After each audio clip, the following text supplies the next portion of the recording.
If your Epson EB-X11 projector is locked and you don't have the remote control, you can still unlock it using the buttons located directly on the projector.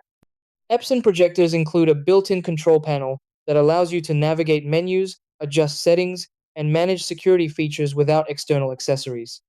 The lock usually activates through the control panel lock or a security setting designed to prevent unauthorized changes. With the right button combination, you can access the menu and disable the lock directly from the device. Try these. Step 1. Turn on the projector and locate the control buttons on the top panel of the unit. Step 2. Press the menu button to open the projector's on-screen settings. Step 3. Use the arrow navigation buttons to scroll through the menu options. Step 4. Navigate to the settings or lock option and select it using the enter button. Step 5. Choose off or unlock, then exit the menu to restore full control of the projector.